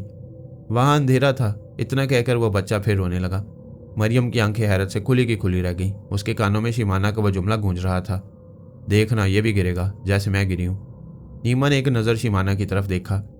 ना जाने क्यों उसको ऐसा लगा कि जैसे ही शिमाना के लबों पर फातिहाना मुस्कुराहट फैली हुई है। यह देखकर मरियम को पूरा यकीन हो गया कि शिमाना के अंदर कुछ पुरस्रार खसूसियात हैं। लेकिन वो क्या थी, मरियम का दिमाग समझने से कासिर था। हो सकता है कि यह सब इत्तफाक हो, लेकिन मरियम इसको इत्तफाक समझने के लिए तैयार नहीं थी। वालिया रियासत धामनगर बहुत ही ज़्यादा परेशान था। उसने इस परेशानी में तनवीर भट्टी को बुला भेजा। तनवीर इस तलबी पर खासा परेशान हुआ। तनवीर भट्टी कमरे में दाखिल होते कॉर्निश बजा लाया। उसके मुहाफिज वहां नहीं थे। तुम्हारे साथी की कोई खबर नहीं है? 2 दिन से वो कमरे में घुसा हुआ है। पता नहीं जनाब, जो अच्छे फनकार होते हैं उनमें इस तरह की खबर तो होती ही है। तनवीर मौदबाना लहजे में बोला। मैं 2 बार कमरे का चक्कर लगा चुका हूं, मगर वो तो बंद ही है। जी हाँ, मुझे समझ नहीं आ रही वो ऐसा क्यों कर रहा है। इससे पहले तो ऐसा कभी नहीं किया। उसकी बात सुनकर राजा सोच में पड़ गया। उसके चेहरे पर मौजूद शिकनें इस बात को जाहिर कर रही थी जैसे कि वो कुछ सोच रहा हो। अचानक एक मुलाजिम ने नमूदार होकर आदाब बजा लाने के बाद कहा, राजा साहब, इनके साथी शर्फ़े बाजियाबी चाहती हैं। यह सुनकर राजा चौंकर हाथ के इशारे से बुलाने को कहा। कुछ ही लम्हे गुजरे थे, कारूत हाजिर था। उसका पूरा चेहरा और जिस्म धूल मिट्टी में अटा हुआ था। कारूत के चेहरे पर थकन के साथ साथ एक आसूदा सी मुस्कुराहट थी। मुजस्मा तैयार हो चुका है। राजा ने जल्दी से उन दोनों की तरफ देखा और फिर वो दोनों कमरे से बाहर निकल आई। तनवीर ने राजा के अंदाज में काफ़ी उजलत और बेचैनी देखी। साफ जाहिर था कि वो मुजस्मे को देखने के लिए बेताब है। जल्दी वो उस कमरे के सामने थे। मैंने आपके तसव्वुराती खाका को सांचे में ढाल लिया है। वह तीनों अंदर दाखिल हुए। सामने ही मुजस्मा मौजूद था जो कि एक बड़ी सी चादर से ढका हुआ था। राजा ने एक नज़र उसकी तरफ देखा और फिर चादर खींच दी। वो पथरीला मुजस्मा जो रंगों से आ रही था उसके सामने मौजूद था। राजा आंखें फाड़े अपने तसव्वुरात को पथरीली शक्ल में देख रहा था। बहुत खूब, सुभान अल्लाह, राजा ने मुस्कुरा कर कहा। आज तक मेरी अहलिया की तस्वीर कोई न बना सका, मगर तुमने यह कारनामा कर दिखाया। वाली रियासत सताइशी नज़रों से देखता हुआ बोला। कारूत के लबों पर आसूदा सी मुस्कुराहट थी। तनवीर भट्टी भी हैरानी से देख रहा था। कोई फनपारा सामने होते तस्वीर बनाना वाकई महारत का काम था। इसके बाद उन दोनों की दावतों का सिलसिला शुरू हो गया। कारूत और तनवीर भट्टी ने खूब शॉपिंग की। कारूत ने नीमा और शिमाना के लिए भी कुछ चीज़ें खरीदी और फिर वो दोनों रियासत से रवाना हो गए। राजा ने बहुत रोकना चाहा मगर वो माने ही नहीं। मगरिब के बाद ही दोनों ने अपने शहर में लैंड किया था। मैं राजा का दिया हुआ सारा माल अपने साथ लिए जा रहा हूँ, फिर तुमको तुम्हारा हिस्सा भिजवा दूंगा। जवाबन कारूत मुस्कुरा दिया। लम्हाती तवक्कुफ के बाद तनवीर भट्टी ने मुस्कुरा कर कहा, राजा की तरफ से जो तुम्हारा हिस्सा बनेगा वो तो बनेगा, लेकिन मेरी तरफ से भी एक तोहफा होगा तुम्हारे लिए। वो क्या? जवाब में तनवीर भट्टी के लबों पर मायने खेज मुस्कुराहट दौड़ गई। मालूम हो जाएगा तुमको बहुत जल्द। डोरबेल की आवाज़ सुनकर शिमाना ने ही दरवाज़ा खोला था और अपने बाबा को सामने देखकर उसे लिपट गई थी। कारूत ने भी मोहब्बत से उसको चिमटा लिया। कारूत ने शॉपिंग बैग नीमा के हवाले किए। ये क्या लाए हैं? नीमा ने शॉपिंग बैग की तरफ देखकर सवाल किया। अरे कुछ नहीं, वो हंसकर बोला, कुछ तहाइफ हैं तुम दोनों के लिए। अरे ये सब क्यों, इतना खर्चा हो गया? नीमा ने रवायती बीवियों की तरह कहा। तुम दोनों के लिए तो करता हूँ। उसकी बात सुनकर नीमा खामोश रही और फिर बोली, क्या रहा? कामयाबी, वो भी 100%। शुक्र है। हाँ तुम बताओ, दावत कैसी रही? कारूत ने उसकी तरफ देखकर मुस्कुरा कर कहा। बहुत अच्छी। बीबीसी खाला और उसकी बेटी ने बहुत मदद की, बड़ी भी। कारूत कुछ सोचकर बोला, मुझे लगता है कि वो हमारी टो में है। टो? हाँ, वो हमारे बारे में जानने के लिए बहुत ही बेचैन रहती हैं बेचारी। वैसे भी वो ये समझती है कि शिमाना हमारी बच्ची नहीं है। नीमा ने मुस्कुराते हुए कहा। बड़ी भी कुछ नहीं जानती। मैंने तो कहा कुदरत के खेल है, मगर सारी दुनिया यही समझती है। छोड़ो, जब कुछ होगा तो देखा जाएगा। फिलहाल इस वक्त चाय की तलब है। इतना कहकर कारूत गुसल खाना में घुस गया। कारूत कुछ दिन आराम करना चाहता था। उसको अब तनवीर भट्टी का इंतजार था। रात का खाना उन लोगों ने बाहर खाया था। नीमा ने इनकार ही किया था, लेकिन कारूत के आगे एक ना चली। लोगों ने बाजार में नीमा और कारूत के साथ शिमाना को अजीब सी नज़रों से देखा था। शिमाना उन दोनों के साथ बिल्कुल ऐसी ही लग रही थी जैसे कि अंधेरे में रोशनी। बाहर खाना खाने के बाद वह तीनों एक बार रौनक पार्क में आ गए। यहाँ कई आइसक्रीम पार्लर और गाड़ी वाले मौजूद थे। नीमा और शिमाना दोनों घास पर बैठ गए। घास के अतराफ बिजली के कुमकुमे माहौल को निहायत ही खूबसूरत बना रहे थे। पार्क में बहुत से बच्चे शोर मचाते हुए इधर उधर भाग रहे थे। कारूत उन दोनों को बिठाकर आइसक्रीम लेने चला गया। अचानक शिमाना की नज़र सामने दरख्तों के झुंड की तरफ उठ गई। वो काफ़ी गौर से उन लहराते हुए पेड़ों को देख रही थी, जबकि नीमा दूसरी सिमत देख रही थी। अचानक शिमाना दरख्तों की सिमत देखते देखते बुरी तरह से चौंकी। मम्मा, मम्मा, उन दरख्तों के पीछे कोई है। शिमाना ने सहमे हुए लहजे में कहा। कौन बेटा? वो काले काले से। शिमाना की बात सुनकर नीमा ने दरख्तों की झुंड की तरफ आंखें फाड़ फाड़ कर देखा, मगर उसको नीम अंधेरे के सिवा कुछ दिखाई न दिया। मुझे तो कुछ नहीं दिखाई दे रहा, नीमा ने हैरत से कहा। शिमाना ने कोई जवाब नहीं दिया। उसकी खोजती हुई निगाहें दरख्तों के झुंड की जानिब थीं। ऐसा लग रहा था कि उसको दरख्तों के दरमियान कुछ दिखाई दे रहा है। रात के 12 बजे थे। मौसम खुशगवार था। हवाएं इस कदर तेज थीं कि आसपास के दरख्त और पत्ते उन हवाओं के सबब हिल रहे थे। मरियम वीरान और सुनसान सड़क पर खड़ी बड़ी ही हैरत से इधर उधर देखती हुई जा रही थी। उसको समझ नहीं आ रही थी कि वो नंगे सर पैरों में बगैर चप्पल रोड पर खड़ी थी। तेज हवा के सबब उसका पूरा जिस्म यूं कांप रहा था जैसे उसको जाड़ा लग गया हो। रात के अंधेरे में वो आंखें फाड़े चारों तरफ देख रही थी। दूर दूर तक हर तरफ तारीकी और हू का आलम था। खौफ की कैफियत यह थी, काटो तो बदन में लहू नहीं। मरियम को कुछ ना कुछ तो करना ही था। इस तरह सर्दी में तो इस वीरान सड़क पर खड़ा नहीं रहा जा सकता था। चुनाचे वो दिल ही दिल में आयतल कुर्सी का विर्द करती हुई सड़क पर आगे बढ़ने लगी। काफी देर तक चलने के बाद सड़क खत्म होने का नाम ही नहीं लेती थी। अब तो उसके पैर भी थकने लगे थे। अब वो बैठने के लिए कोई मुनासिब सी जगह तलाश कर रही थी। अचानक उसको सड़क के किनारे एक पत्थर सा पड़ा नजर आया। वह सस्ताने के लिए पत्थर पर बैठ गई। उसका दिल गैर महसूस अंदाज में जोर जोर से धड़क रहा था। अचानक उसने दूर से रोशनी को उभरते देखा। रोशनी देखकर वो उठ खड़ी हुई। वह रोशनी लाजमी तौर पर किसी कार की थी। कार की रोशनी को उभरते हुए देखकर मरियम फरते मुसर्रत से उठ खड़ी हुई और उसने कार की सिमत हाथ हिलाने शुरू कर दिए ताकि अगर ड्राइवर उसको देख ले तो फौरन ही कार रोक दे। चंद ही लम्हों के बाद एक बड़ी सी कार उसके सामने आकर रुक गई। मरियम आहिस्ता से चलती हुई कार के सामने आकर रुक गई। उसने झांक कर कार के अंदर देखा तो कार के अंदर अंधेरा था। उसका दिल अनजाने खौफ से धड़कने लगा। वो यही सोचने लगी कि कोई उस पर मुजरिमाना हमला न कर बैठे। वो यही सोचकर हिचकिचाने लगी। उसी लम्हे कार के अंदर रोशनी हो गई।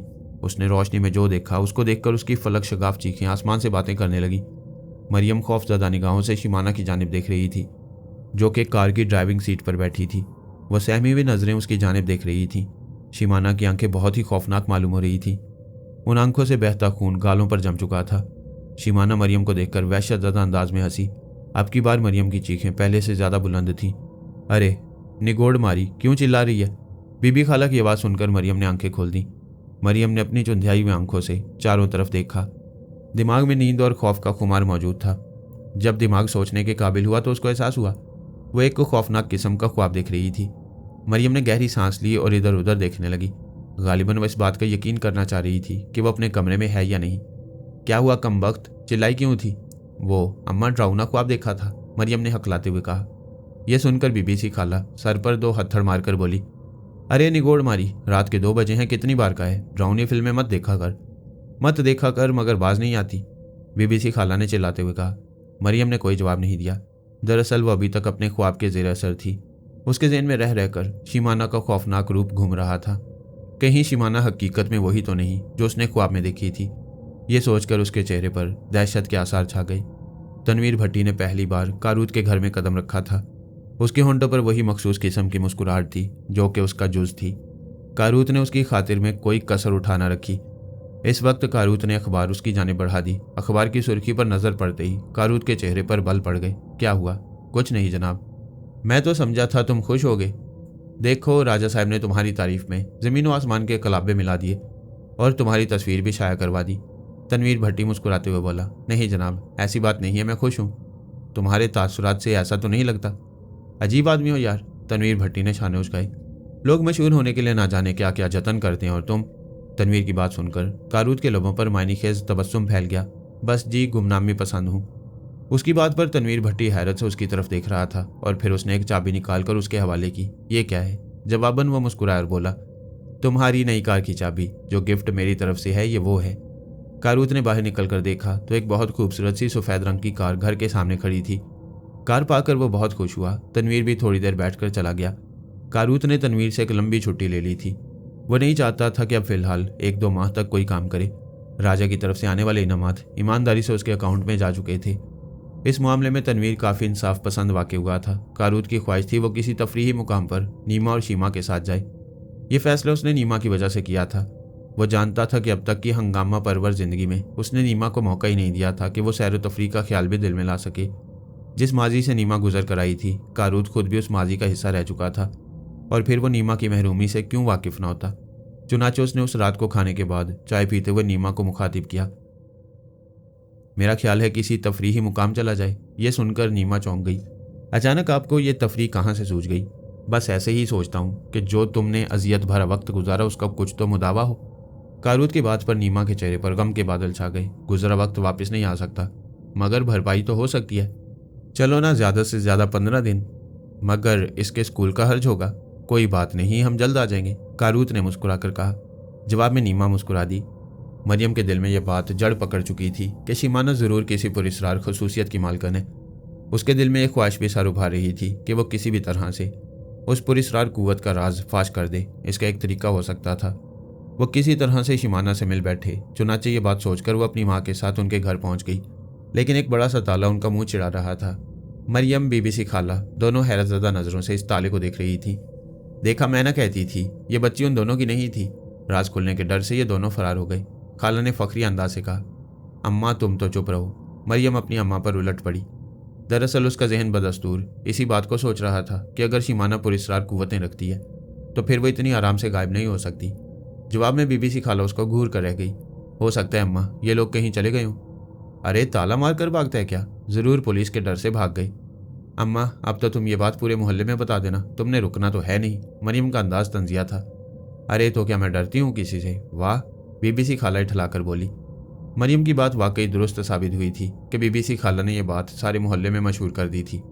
बालाम नगर सियाहों के लिए हमेशा ही ख्वाबों की जन्नत साबित हुआ था। इस छोटे से शहर में आने का मशवरा भी तनवीर भट्टी की तरफ से ही मिला। उसने तनवीर भट्टी को अपने प्रोग्राम से आगाह किया तो वो बोला, बहुत खूब, ये तो बड़ी अच्छी बात है। फिलहाल कोई काम भी नहीं है, इसलिए तुम घुमाओ, मगर जाओगे कहाँ? पता नहीं, सियाहती नक्शा में देखकर फैसला करूंगा। ऐसा करो तुम लोग बालाम नगर चले जाओ, सैर सपाटे के लिए उससे अच्छी जगह कोई नहीं। तनवीर की बात उसको काफ़ी पसंद आई थी। ठीक है, मैं वहाँ चला जाता हूँ। ऐसा करो तुम वहाँ पर होटल लार्डो में ठहरना, मेरा जानने वाला वहाँ मैनेजर है, तुम्हारे बहुत काम आएगा, मैं उसको फ़ोन कर दूंगा। जवाब में कारूद सिर्फ मुस्कुराया, जिसमें शुक्रिया का इजहार नुमाया था। वह चंद लम्हा तक बैठा रहा और फिर उठकर बैठ गया। कारूद के जाने के बाद तनवीर भट्टी के लम्बों पर मायने खेज तबस्सुम उभर आया था। उसका चेहरा किसी गहरी सोच की अक्कासी कर रहा था। फिर उसने अपनी जेब से मोबाइल निकाला और किसी का नंबर मिलाकर उससे बात करने लगा। कारूद ने तनवीर भट्टी के मशवरे पर अमल करते हुए कार का सफ़र इख्तियार किया था। जब उसने कारूद को कार का तोहफा गिफ्ट किया तो वो खुशी से फूला न समाया। लेकिन सवाल यह था कि उसको कार चलानी नहीं आती।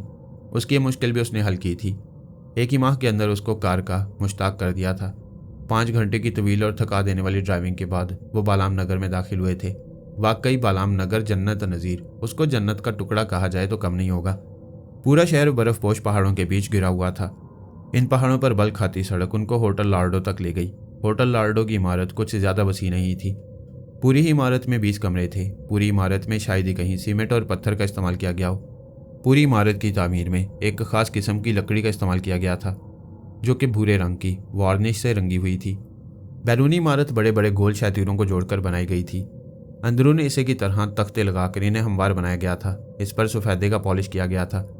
कारूद को ये इमारत बहुत पसंद आई। होटल के मैनेजर ने उनको हाथों हाथ लिया। मैनेजर ने उनको पहचानने में किसी भी किस्म के तामुल से काम नहीं लिया, क्योंकि तनवीर भट्टी ने कारूद का हुलिया पूरी तरह से ज़हन नशीन करवा दिया था। कारूद ने डबल रूम की फरमाइश की थी, जो कि उसको मुहैया कर दिया गया। मोहल्ले वकू के एतबार से वो रश्के इरम के तौर पर मशहूर था, क्योंकि वो होटल पहाड़ की ऊंचाई पर बनाया गया था। होटल के अंदर बहुत जल्द ही वो तीनों मशहूर हो गए। इसकी वजह शिमाना थी, क्योंकि जो भी शिमाना को देखता और फिर कारूद और नीमा को देखता रह जाता। किसी को यकीन नहीं आता था कि ये दोनों उस बच्ची के माँ बाप हैं। लेकिन लोग तो तफरीहात की घर से आए थे। कोई किसी की टोह में पड़ना पसंद नहीं करता, इसलिए लोगों ने ज़्यादा तहकीकात नहीं की थी। हल्की हल्की मौसीकी से डाइनिंग हॉल की फिजा जैसे रोमानी महसूस हो रही थी। कारूद और शिमाना दाएं तरफ वाली मेज़ पर बैठे थे। उनको बैठे हुए थोड़ी ही देर हुई थी, वेटर उसके पास आ गया। कारूद ने अपने लिए कॉफ़ी और नीमा और शिमाना के लिए जूस का ऑर्डर दिया और मोहतात होकर बैठ गया। अचानक उसकी नज़र अपने सामने वाली मेज़ पर जा पड़ी। ना जाने क्यों कारूद को ऐसा लगा कि वो आदमी उसको घूर रहा है। उसने गौर से उसको देखा तो वह एक खुश लिबास और जवान सा आदमी था। ज़ाहिरी हालत से भी मुअज़्ज़ज़ ही मालूम होता था। उसके चेहरे पर बड़ी बड़ी घनी मूंछें थीं, जो कि दूर से ही नुमाया मालूम होती थीं। आंखें बड़ी और पेशानी कुशादा थी। उसके भारी जबड़े उसकी शफ़ाक तबीयत की गमाजी कर रहे थे। उसकी मेज़ पर शराब की बोतल, साइफीन और गिलास मौजूद था। गिलास आधा भरा था। साफ मालूम हो रहा था कि वो पीने से ज़्यादा पीने की एक्टिंग कर रहा है। कारूद को उलझन होने लगी कि ख़ास तौर पर वह मरकज़े निगाह क्यों है। वह नीमा से कुछ कहना ही चाहता था कि अचानक तनवीर भट्टी डाइनिंग हॉल में अंदर दाखिल होते हुए दिखा। तनवीर भट्टी के साथ एक खूबसूरत किस्म की औरत भी थी, जो कि उसकी बीवी मालूम होती थी। वह तनवीर से 2 या 3 साल छोटी ही लग रही थी। उसने ब्लू जीन और वाइट जैकेट पहन रखा था। उसके सर के बाल शानों पर बिखरे हुए थे। वो यही सोच रहा था कि उसकी बीवी काफ़ी मॉडर्न है। उसका नाम सोफिया था। वो दोनों उसके पास आकर मेज़ पर बैठ गई। ये चीज़ कारूद के लिए काफ़ी सरप्राइजिंग थी। अरे आप यहाँ? दरअसल आपकी भाभी ने जिद की, इतने बाकमाल फनकार से मुझे भी मिलना है, तनवीर भट्टी ने सोफिया की तरफ देखते हुए कहा। जवाब में कारूत ने देखकर सलाम के अंदाज में सर हिलाया। सोफिया ने भी मुस्कुराकर सर हिला दिया। सोफिया ने उन तीनों को काफ़ी हैरत से देखा। गालिबन हैरत का मुजाहरा उनकी रंगत पर था।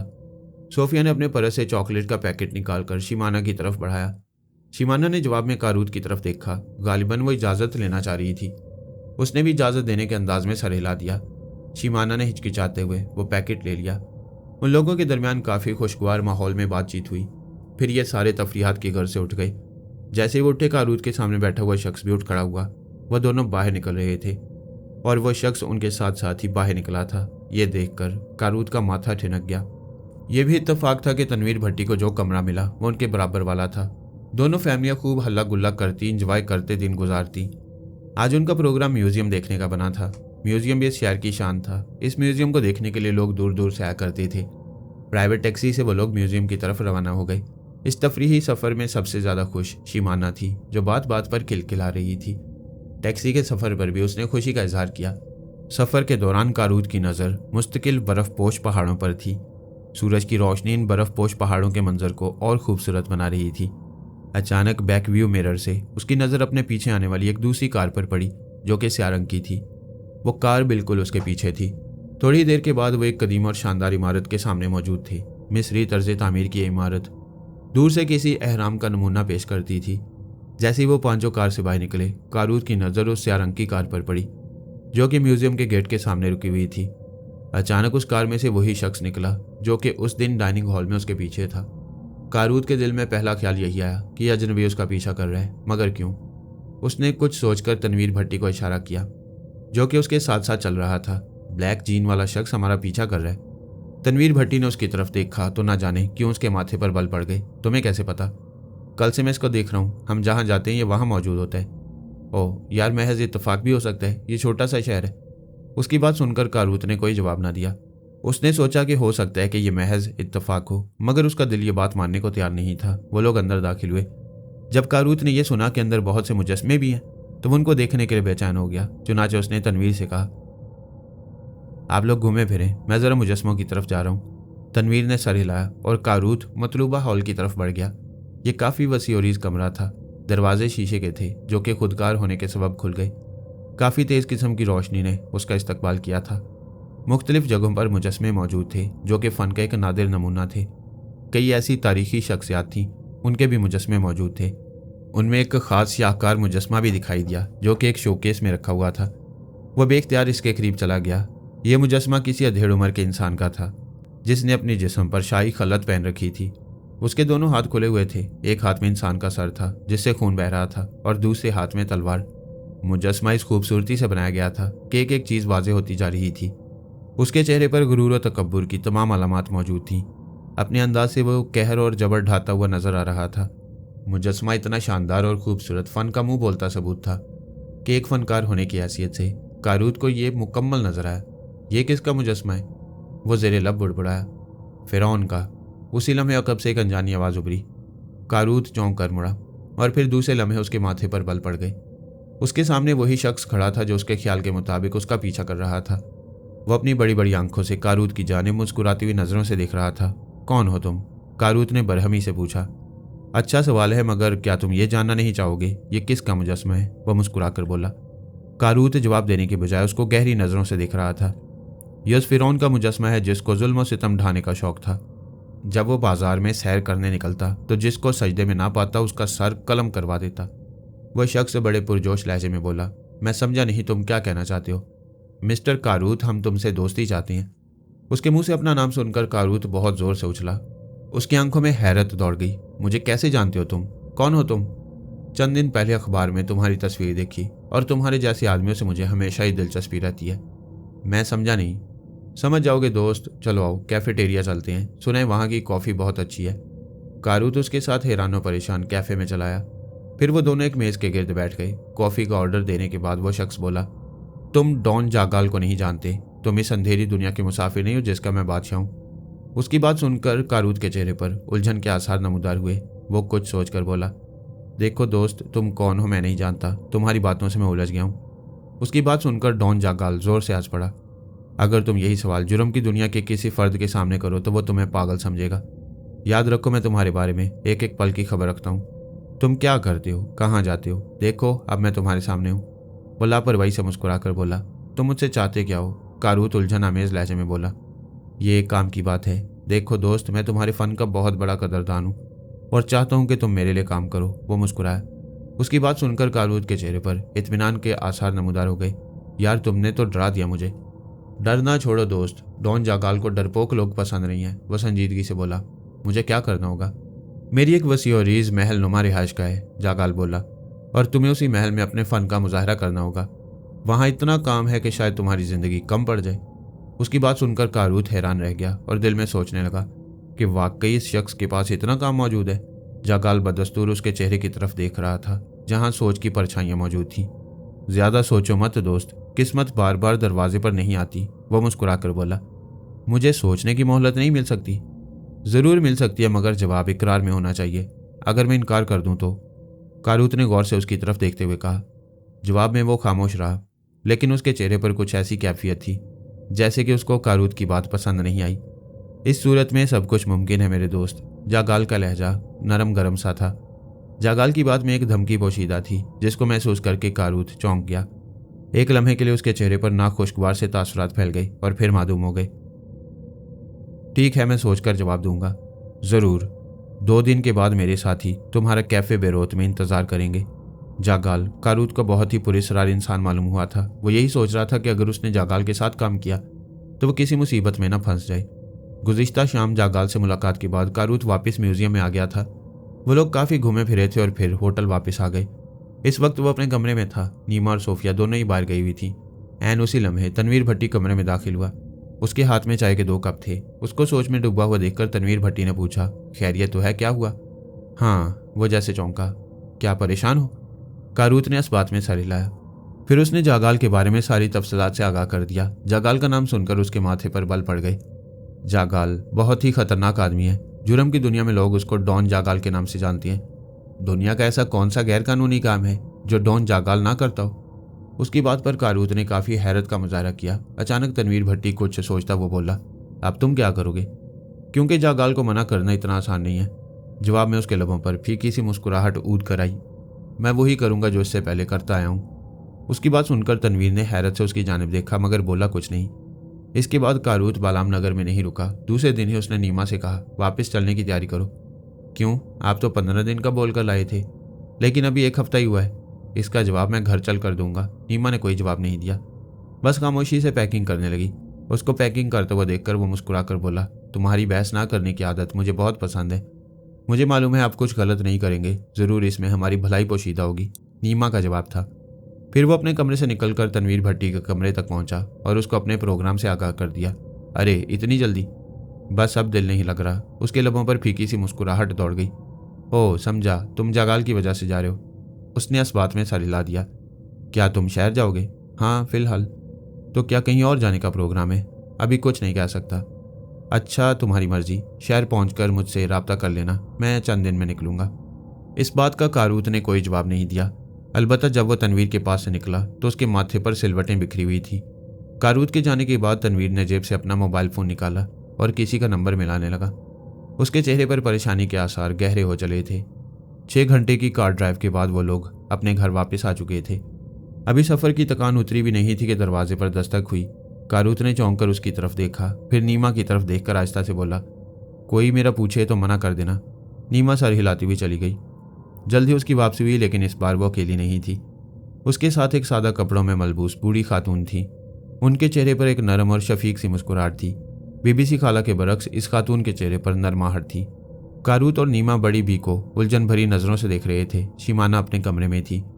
बड़ी बी ने चारों तरफ एक तायराना नजर डाली और कुर्सी पर बैठते हुए बोली, मेरा नाम नैयर सुल्तान है और मैं आपके ही मोहल्ले में रहती हूँ। आपको कभी देखा नहीं? कारूत मुस्कुराया और फिर नीमा को किसी किस्म का इशारा किया। बात यह है बेटा कि मैं घर से बहुत कम बाहर निकलती हूँ। तुम्हारा दरवाज़ा खुला देखा और सोचा आपको इतला कर दूँ। कैसी इतला? कारूत चौंक गया। वो बात यह है कि आपकी गैर मौजूदगी में बीबीसी खाला ने मोहल्ले में आप लोगों के खिलाफ गलत किस्म का प्रोपागेंडा कर दिया है। ऐन उसी लम्हे नीमा अंदर दाखिल हुई थी। उसके हाथ में एक ट्रे थी जिसमें शरबत के 3 गिलास थे। नीमा ने अल्फाज सुन लिए थे। उसने चौंक कर कारूत की तरफ देखा जिसके चेहरे पर उलझन के आसार नुमाए थे। कैसा प्रोपेगेंडा? नीमा ने शरबत का गिलास बड़ी बी को देते हुए कहा। नीमा की बात सुनकर बड़ी बी ने एक तवील सांस ली और बोली, बेटा तुम लोग कहाँ गए थे? बस यूं ही जरा घूमने फिरने, कारूत ने जवाब दिया। आप प्रोपेगेंडे का कह रही थी? सुना है तुम्हारी बच्ची बहुत प्यारी है। हाँ जरूर, मगर वो प्रोपेगेंडा क्या था? कारूत के अंदाज में झुल्लाहट पैदा हो गई। बताती हूँ, यहाँ पर तुम लोगों के मुतालिक एक अजीबोगरीब राय मशहूर है, इसलिए लोगों में घुलने मिलने में एहतियात करो। क्या मतलब? नीमा चौंकी। बेटी तुम लोगों के दिल खराब होंगे, इसलिए रहने दो। इस बात को छोड़ें, जो भी है खुलकर बताएं। हम ना तो ज्यादा किसी से मिलते और ना ही किसी के घर में आना जाना है। जानती हूँ इस इलाके में बीबीसी खाला दूसरों में कीड़े निकालना अपना फर्ज समझती हैं। बड़ी बी का लहजा नाखुशगवार हो गया। हुआ क्या है, हम जानते हैं उनके बारे में। बड़ी बी के लबों पर तल्ख सी मुस्कुराहट दौड़ गई। वही है बीबीसी खाला जिन्होंने पूरे मोहल्ले में तुमको बुर्दा फरोश मशहूर कर दिया है और कहा कि शिमाना तुम्हारी बच्ची नहीं है और तुम इसको कहीं से अगवा करके लाए हो। ये अल्फाज बम का गोला बनकर उनकी समातों में फटे थे।